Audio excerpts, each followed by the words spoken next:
Global report मध्ये आपल्या सगळ्यांचं स्वागत आहे। पाकिस्तानच्या आर्थिक अडचणी काही कमी होताना दिसतच नाहीये। आधीच डबघाईला आलेल्या अर्थव्यवस्थेसमोर महागाईचा एक राक्षस वासून उभा आहे आणि त्यातच पाकिस्तानच्या वाट्यातनं आता एक टोमॅटो देखील त्यांच्या ताटातनं गायब झाला असं कळतंय, कारण पाकिस्तानात टोमॅटोच्या किमती गगनाला भिडलेल्या आहेत। पाकिस्तानमध्ये टोमॅटो चक्क 700 रुपये किलोवर पोहोचलाय आणि यामागे विनाशकारी पूर हे एक कारण जरी असलं तरी पाकिस्तानची स्वतःची कर्मच त्यांना आर्थिक कोंडीकडे घेऊन चाललेली आहे। बघूया पाकिस्तानात टोमॅटो इतका का कडाडलेला आहे ते।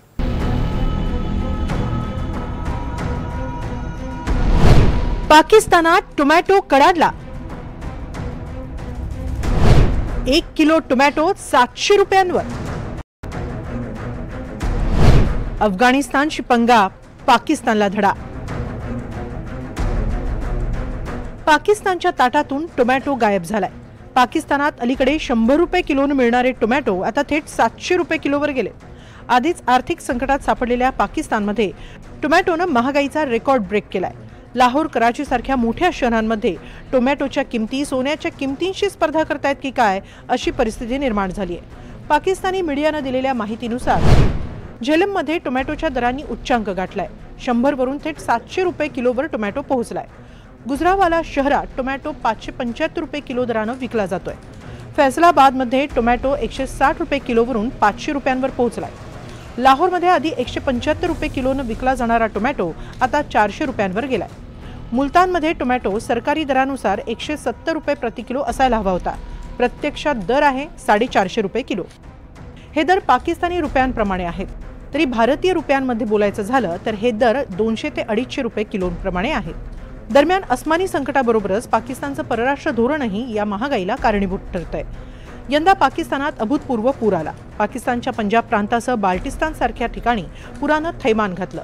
पुरामुळे अनेक शेत पिकांचं मोठं नुकसान झालं। भारताच्या पंजाबमध्ये जसे गेल्या काही काळात प्रचंड प्रमाणात पूर आले होते किंवा ओला दुष्काळ पडला होता, तशीच परिस्थिती पाकिस्तानच्या पंजाबमध्ये सुद्धा ओढवली होती।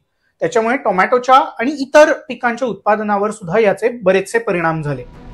तर हे संकट ओढवलेलं असतानाच पाकिस्तानला अफगाणिस्तानची खोड काढण्याची दुर्बुद्धी सुचली। 9 ऑक्टोबर पासून ते सुमारे 6 ते 7 दिवस पाकिस्तान अफगाणिस्तानमध्ये मोठा संघर्ष झाला। काबूलवर पाकिस्ताननं एअर स्ट्राईक करून अफगाण तालिबानचा रोष ओढवून घेतला। अफगाणिस्ताननं पाकिस्तानला प्रत्युत्तर देतानाच पाकिस्तानसह सुरू असलेला व्यापारही थांबवला। शेतीमालाच्या आयातीला सुद्धा सुरुवात केली। आता ही आयात प्रामुख्याने 2 देशांकडनं होत होती, एक म्हणजे इराण आणि दुसरा म्हणजे अफगाणिस्तान।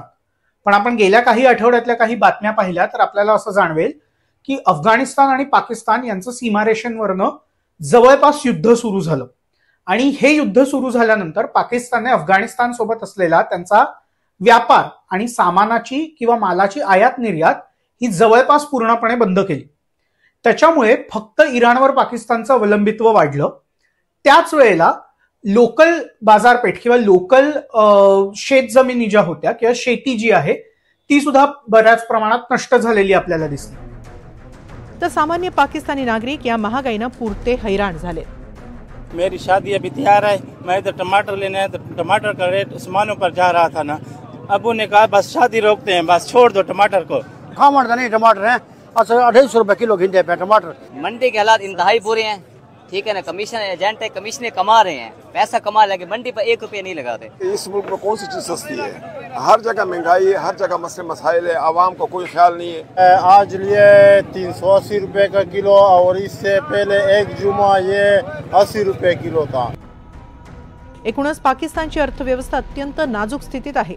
पाकिस्तानातील परकीय चलनाचा साठा आटलाय, त्यातच देशावर प्रचंड कर्ज आहे, त्यामुळे चलनाचं अवमूल्यन झालंय। परिणामी आयात केल्या जाणाऱ्या वस्तू महाग होत आहेत। नव्या करांमुळे देखील महागाई वाढतीये। कृषी उत्पादनात पुरामुळे घट झालीये।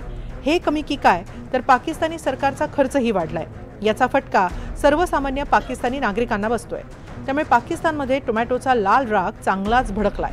केवळ टोमॅटोच नव्हे तर इतर वस्तू देखील चांगल्याच महाग झाल्यात। आता यातून बाहेर पडायचं असेल तर पाकिस्ताननं शेजारच्या राष्ट्रांच्या कुरापती काढणं कमी करावं आणि स्वतःच्या घराची घडी नीट बसवावी, अन्यथा पाकिस्तान आणखी देशोधडीला लागण्याची शक्यता नाकारता येत नाही। Bureau report, NDTV Marathi.